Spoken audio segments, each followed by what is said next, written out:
بلاول بھٹو زرداری صاحب کو Pakistan Peoples party نے وزارت عظمیٰ کے امیدوار کے لیے نامزد کر دیا ہے۔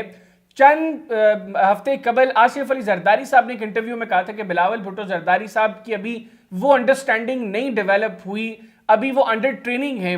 تو ابھی ان کی ٹریننگ مکمل ہو گئی ہے یا آپ نے ایک انڈر ٹرین شخص کو وزیر اعظم کے طور پر نامزد کر دیا ہے؟ بسم اللہ الرحمن الرحیم۔ میرا خیال ہے کہ زرداری صاحب کی وہ بات جو ہے وہ ذرا آؤٹ آف کنٹیکسٹ لے کے اور پورے منظر پہ اس کو سوار کر دیا گیا، یہ درست نہیں ہے۔ بلاول صاحب کی ٹریننگ ابھی سے کیا، آپ کو بھی پتا ہے کہ پاکستان کے فارن منسٹر رہے ہیں اور ایک کامیاب فارن منسٹر رہے ہیں، اور یہ سب سے ایک دو جو ضروری منسٹریل منصب ہوتے ہیں ان پہ وہ فائز رہے ہیں۔ تو یہ کوئی بات نہیں ہوئی کہ جی ان کی بات ہے، وہ ایک کانٹیکس میں کہہ رہے تھے کہ کتنا جو ہے وہ فلیکسیبل ہونا چاہیے، اس حوالے سے بات ہو رہی تھی۔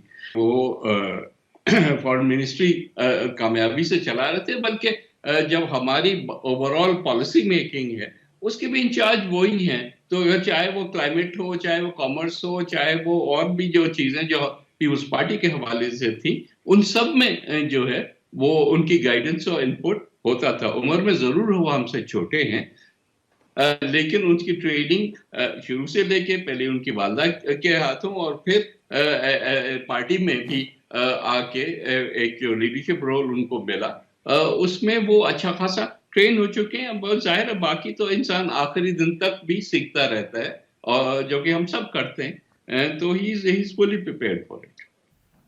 نوید قمر صاحب، یہ جو آپ نے اپنے 10 ٹکاتی ایجنڈے کے اندر 300 فری یونٹس کی بات کی ہے، آپ چونکہ ٹریڈ منسٹر رہے ہوئے ہیں، آپ اکانومی کو بہت بہتر طریقے سے سمجھتے ہیں، آپ انرجی سیکٹر کو بہت بہتر طریقے سے سمجھتے ہیں، اس کے لیے تو ہمیں بلینز آف روپیز چاہیے ہوں گے، کہاں سے آئیں گے سر وہ پیسے؟ اور دوسرا یہ جو آپ نے 30 لاکھ گھروں کی بات کی ہے، خان صاحب نے بھی 50 لاکھ گھروں کا اعلان کیا تھا، وہ 3.5 سال میں نہیں بنا سکے، آپ لوگ کس طریقے سے جو ہے اس پروجیکٹ کے اوپر کام کریں گے، یہ ذرا بتا دیں۔ اور ملک کے معاشی حالات کو سامنے رکھتے ہوئے آپ کو لگتا ہے کہ یہ چیزیں پریکٹیکلی پاسبل ہیں یا صرف یہ زبانی جمع خرچ ہیں؟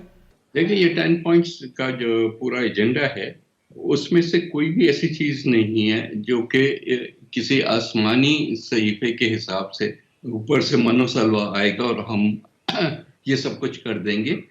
یہ پروگرام نہیں ہے۔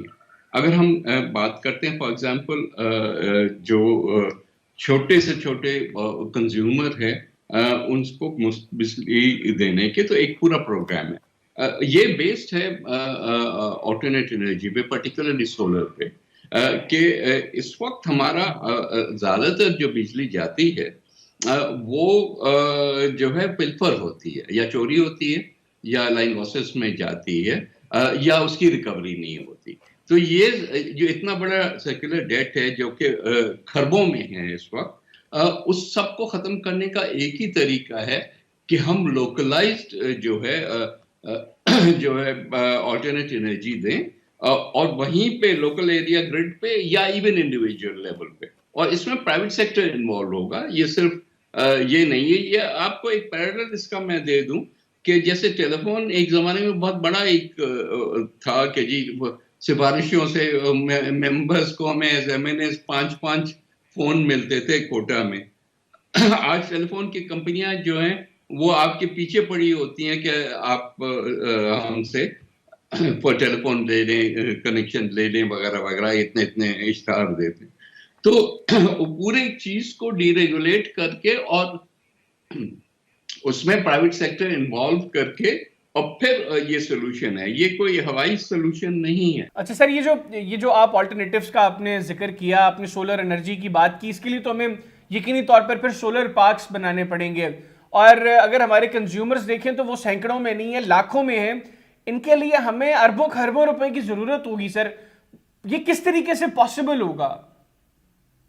سولر کی تو سولر ایون انڈیویجول لیول پہ بھی ہم سولر کی بات کریں، دیکھیں نا، ایک دفعہ آپ کو سولر لگ گیا، پرائیویٹ سیکٹر نے ہی لگا دیا، ٹھیک ہے نا، اس کو گورنمنٹ نے سبسیڈائز کیا یا جیسے بھی اس کو پورا پیسہ دیا، اس کے بعد جو ہے وہ تو کنزیومر کے لیے تو فری ہو گیا نا۔ یہ جو یہاں تربیلا سے بجلی نکلتی ہے اور تھر تک پہنچتی ہے یا تھر سے نکلتی ہے اور چیچاوت نہیں پہنچتی ہے نا. یہ concept come is come for filling areas کے لیے اب ایک فیلڈ ماڈل ہو گیا ہے, اور ہمیں اس سے نکل سولر پارکس کی بات نہیں ہے بلکہ سولرائزیشن بات ہے. سر بنیادی سوال پھر فائنینسنگ کا ہے. آپ نے سبسڈی کی بات کی, آپ کو اس چیز کا بھی اندازہ ہے کہ جو موجودہ معاشی حالات ہیں اس کے بعد جو بھی حکومت آئے گی اس کو فوری طور پر آئی ایم ایف پروگرام میں جانا پڑے گا. موجودہ نگران حکومت نے بے انتہا کوشش کی کہ 300 یونٹس تک کنزیوم کرنے والے جو کنزیومرز ہیں بجلی کے ان کو سبسڈی دی جا سکے. آئی ایم ایف اس کے اوپر رضامند نہیں ہوا. آپ تو پھر 300 یونٹس مفت دینے کی بات کر رہے ہیں, آپ اس کے اوپر آئی ایم ایف کو کس طریقے سے منائیں گے؟ اس والے سسٹم میں تو واقعی امپاسبل نا, کہ آپ کی بجلی اگر اس کا کم از کم 1/3 جو ہے آپ کو واپس اس کا معاوضہ نہیں مل رہا, تو وہ والی تو بہت ہی مہنگی بجلی ہے نا. تو بجلی کو ہی خود آپ کو سستا کرنا ہوگا, اور فائنینسنگ کے دو طریقے ہیں. ایک تو یہ کہ جیسے میں نے بار بار کہا کہ پرائیویٹ سیکٹر انوالو ہوگا, تو فائنینسنگ تو پرائیویٹ سیکٹر کو ہی فیسیلیٹیٹ کیا جائے گا نا, گورنمنٹ کے بجٹ سے تو نہیں دے سکتے آپ. دوسرا یہ کہ اس وقت دنیا میں فائنینسنگ اتنی تقریباً ہر فنڈ جو ہے وہ گرین فائنینسنگ کے لیے تیار ہوتا ہے.